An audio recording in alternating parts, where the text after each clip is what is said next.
कौन है सूत्र?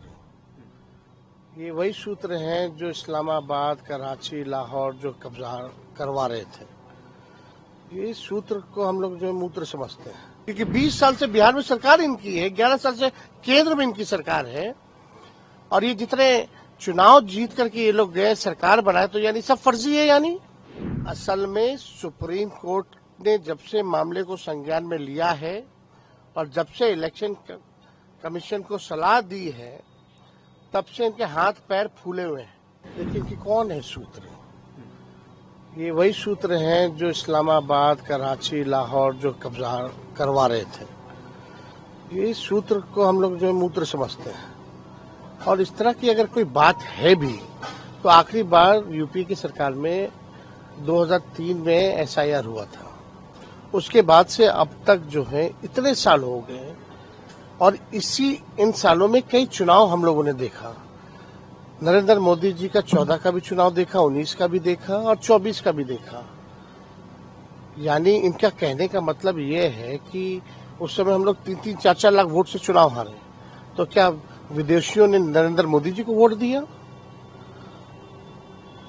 39 सीटें आई 40 में से, इस बार 30 सीटें आई एनडीए को, तो विदेशी यानी उनको वोट दे रहे लोकसभा के चुनाव में।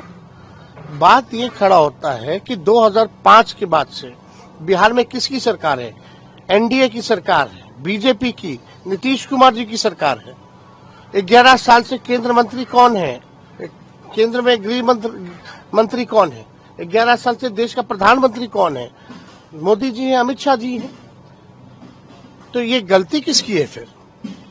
यानी गलती तो इन्हीं एनडीए वालों की है।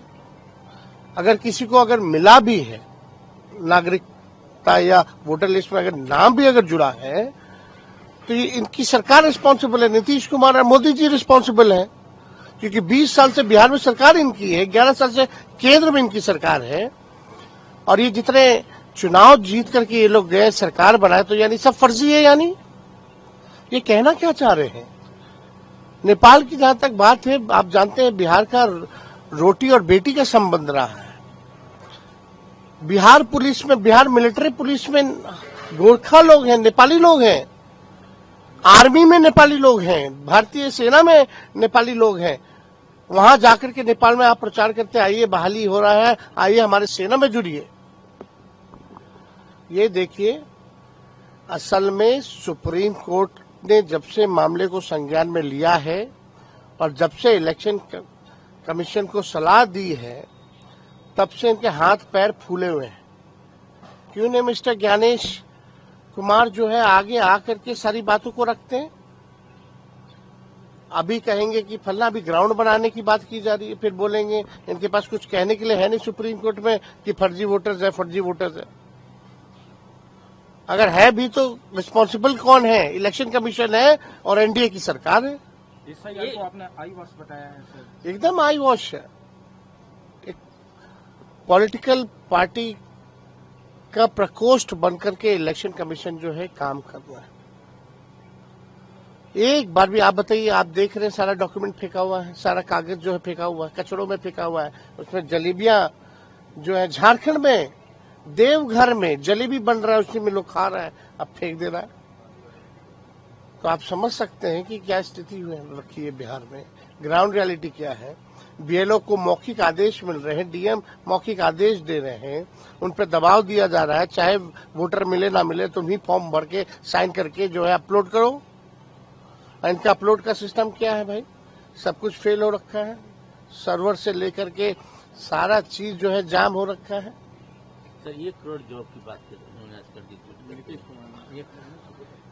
देखिए एक बात आप देखिएगा, नीतीश कुमार जी वही व्यक्ति हैं जो हमने 10 लाख नौकरी की बात की थी, तो उन्होंने कहा था कहां से होगा, संभव है, अपने बाप के पास से पैसा लाओगे।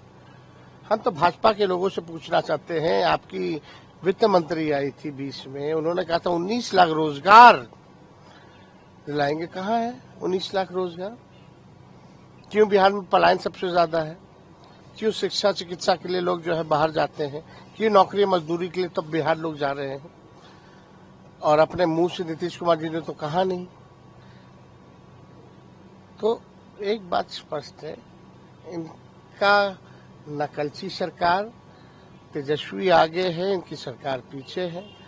पेंशन की बात हमने की, नौकरी की बात हमने की, रोजगार की बात हमने की, हमने फ्री में बिजली देने की बात की 200 यूनिट। अब सुनने में आ रहा है कि ये भी करेंगे। और यही नीतीश कुमार जी बोलते थे फ्री में बिजली नहीं देना चाहिए, सदन में बोले हैं, वीडियो है हमारे पास। अब देखिएगा माई बहन मान योजना का भी कॉपी करेंगे। तो नकलची सरकार है, इन लोगों के पास कोई रोड मैप विजन तो है नहीं। सरकार सब चीज पे बोली, लॉ एंड ऑर्डर पे क्यों नहीं बोली? आज भी तो हमेशा लगातार टीचर की हत्या हुई, बीजेपी एक नेता की हत्या हुई, व्यवसायिकों की हत्या हुई, एक छात्र को गोली मारा गया, कल भी हुआ, परसों भी हुआ। बिहार में लोगों को घर से निकलने में अब डर लग रहा है, घर में रहने में भी डर लग रहा है कि घर के बाहर खेमका जी को गोली मार दी जाती है, घुस के मार दिया जाता है। अरे ये सरकार अपराधियों को संरक्षण देने वाली सरकार है। जो AK-47 चलाता है उनको नए कानून बना करके लोग बाहर निकालते रहते हैं, पैरोल देते रहते हैं।